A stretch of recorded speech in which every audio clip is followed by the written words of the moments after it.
Bismillah, Assalamualaikum warahmatullahi wabarakatuh. Alhamdulillah, alhamdulillahilladzi hadana lihadza wa ma kunna linahtadiya laula an hadanallah. Asyhadu an la ilaha illallah wahdahu la syarikalah wa asyhadu anna Muhammadan abduhu wa rasuluh. Amma ba'd. Segala puji bagi Allah, Rabb Tuhan semesta alam. Bersyukur kita selalu kepadanya atas rahmat, nikmat, limpahan rezeki yang diberikan kepada kita, yang mudah-mudahan dengan itu Allah ridho kepada kita, dan semoga Allah subhanahu wa ta'ala selalu mengistiqomahkan kita tegak berdiri di atas ketakwaan kepadanya. Amin Allahumma amin. Ada yang bertanya kepada saya, Bang Japar, akhir-akhir ini dagangan saya sepi.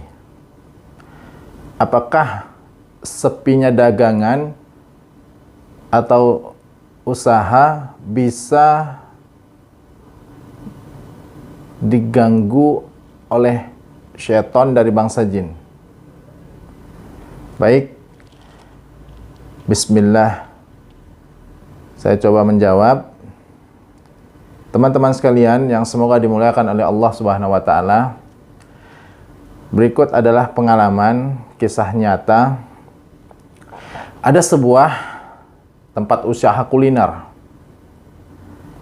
katakanlah usaha X. Usaha ini mempunyai cabang di daerah Condet di DKI Jakarta.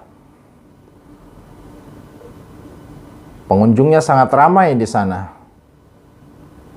Harganya terjangkau, makanannya enak, fasilitasnya lengkap, dan ada free wifi-nya.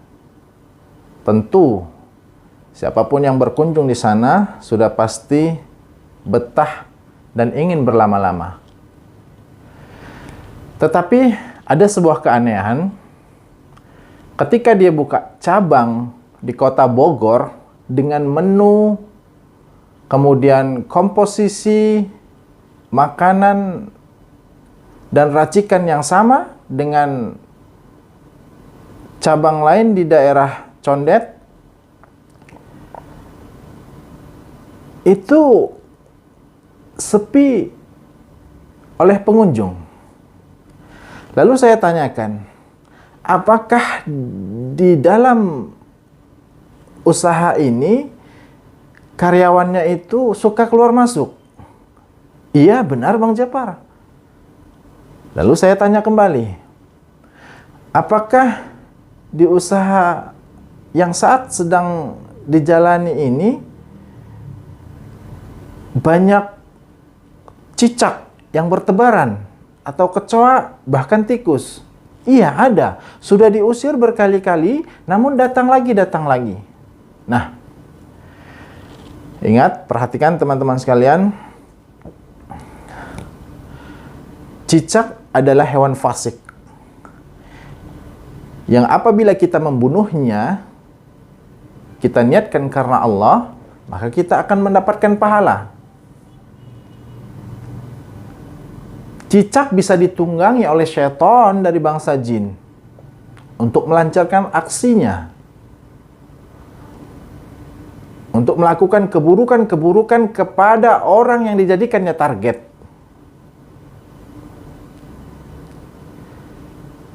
Dan singkat cerita, usaha ini sepi. Ketika orang lewat di depan, seperti memutar. Ada sihir yang apabila dilakukan ya oleh seorang yang hasad untuk menjadikan target yang dia buat hancur, itu seakan-akan toko atau usaha tersebut tutup. tidak terlihat oleh orang, padahal buka. Dan sangat tidak masuk akal. Ketika saya perhatikan, tempat usaha tersebut strategis. Parkirnya luas, musolanya ada, wastafel ada, toiletnya bersih, kemudian free wifi. Lalu tempatnya lapang, nyaman, harga terjangkau. Tidak mungkin usaha ini tidak ramai. Dan kalaupun tidak ramai, pasti ada sesuatu. Mari kita lihat. Kalaulah menu makanan yang pada dasarnya itu enak kita makan, pasti orang akan kembali lagi untuk menikmatinya. Tetapi jika orang tersebut tidak kembali lagi, pasti ada sesuatu. Akhirnya saya ajak pengelolanya untuk berdiskusi bahwasanya ada namanya sihir tanah kuburan yang apabila disebarkan di depan usaha tersebut, maka usaha tersebut tutup terlihat oleh banyak orang padahal buka. Singkat cerita, saya ajak pengelola tersebut ikhtiar untuk meruqyah usahanya. Ketahuilah, yang sangat saya prihatin, karyawan ada 8 orang dan itu 2 shift, ya. Kemudian pendapatan hanya 200 sampai 300 ribu per hari. Padahal karyawannya 8 orang. Tetapi kalau dilihat cabang yang dicondet tadi sebelumnya saya katakan, itu ramai. Asal dihidangkan, asal dibuat, pagi, sore habis. Tidak ada yang tersisa.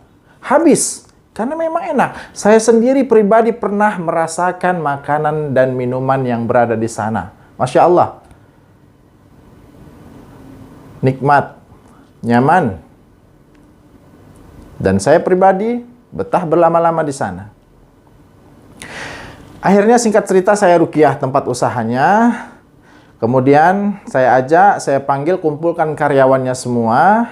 Saya katakan, tolong jangan ada yang merokok di dalam tempat usaha ini.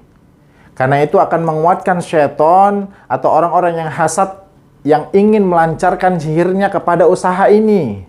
Kalau memang usaha ini mau maju, jauhi perkara-perkara yang tidak disukai oleh agama Islam. Merokok, menyetel musik, jauhi. Putallah murotal. Atau kajian-kajian Islami yang membuat orang itu tercerahkan, nyaman ketika masuk di dalamnya. Kemudian saya katakan ada seperti foto besar menempel di sebuah dinding. Saya bilang mohon ini dihapus agar usaha ini diberkahi oleh Allah dan tidak disukai oleh syaitan. Lalu kemudian saya edukasi, ya, beberapa karyawannya, kemudian pengolahnya, saya ruqyah. Pada saat itu air, ya, campur bidara direbus dahulu, kemudian dikasih air, saya ruqyah, lalu saya semprotkan, ya. Singkat cerita, kemudian esoknya saya tanyakan kembali kepada pengelola dan juga karyawan di sana, bagaimana setelah diruqyah tempat usahanya? Alhamdulillah Bang Japar, sejak diruqyah sedikit ada keanehan tapi nyata. Cicak ataupun tokek, ya, hewan seperti cicak namanya tokek yang sering bunyi ketika sore hari pasca dia diruqyah tidak ada lagi bunyi. Kemudian kecoa banyak yang mati, padahal sebelumnya tidak ada yang mati. Inilah mukjizat Al-Quran ketika dibacakan kepada seluruh makhluk yang zalim, maka akan sangat menyakitkan buat mereka. Walhasil, 1 minggu kemudian saya tanyakan bagaimana Bapak, Ibu, apakah omsetnya sudah naik? Alhamdulillah Bang Japar, omset sudah meningkat. Dan saya bilang, jangan putus sampai di sini, teruslah ruqyah ya, sebelum dan setelah tutup toko. Istiqomahkanlah, karena manusia-manusia yang hasad itu selalu ada. Karena memang di tempat usaha tersebut banyak usaha-usaha kuliner lainnya.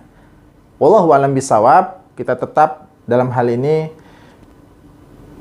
berhusnudzon kepada Allah. Kita hanya ikhtiar ya. Barangkali ada orang-orang yang tidak senang atau merasa tersaingi dengan kita, dan mungkin ketidaktahuan mereka dalam bermuamalah dengan cara menggapai rezeki yang halal, yang sesuai dengan syariat Islam seperti apa. Ya, mudah-mudahan Allah Ta'ala selalu menjaga kita dimanapun kita berada. Senantiasa saya sampaikan kepada pihak pengelola agar dikala waktu kosong bacalah Al-Quran. Dan saya sampaikan juga ke beberapa karyawannya, ketika azan tutup dan bergantianlah sholat. Karena sesungguhnya rezeki itu bukan karena kita pintar dalam menghidangkan makanan. Rezeki itu bukan karena makanan kita enak dan lezat, tapi rezeki itu sudah dijamin dan itu datangnya dari Allah Subhanahu wa Ta'ala, bukan dari diri kita. Karena rezeki itu adalah bagaimana cara kita bertakwa kepada Allah, sebagaimana yang Allah Subhanahu wa Ta'ala firmankan kepada kita. A'udzu billahi minasyaitonir rajim. Wa may yattaqillaha yaj'al lahu makhraja wa yarzuquhu min haitsu la yahtasib. Allah Subhanahu wa Ta'ala akan memberikan rezeki kepada seluruh hambanya yang senantiasa bertakwa. Dan Allah Subhanahu wa Ta'ala akan memudahkan seluruh urusan setiap hambanya asal dia bertakwa. Rezeki itu tidak berpintu. Dia bisa datang dari mana saja asal satu kuncinya, kita bertakwa dan tetap berdiri tegak di atas ketakwaan kepada Allah dengan senantiasa beribadah, karena itulah hakikat tujuan kita diciptakan. Uang bukan tujuan, uang hanya media. Jangan jadikan uang sebagai tujuan hidup, tapi jadikanlah Allah Tabaraka wa Ta'ala sebagai tujuan hidup kita. Karena kita pasti mati dan dunia ini akan kita tinggalkan. Demikian, semoga bermanfaat. Wabillahi taufiq wal hidayah. Wassalamualaikum warahmatullahi wabarakatuh.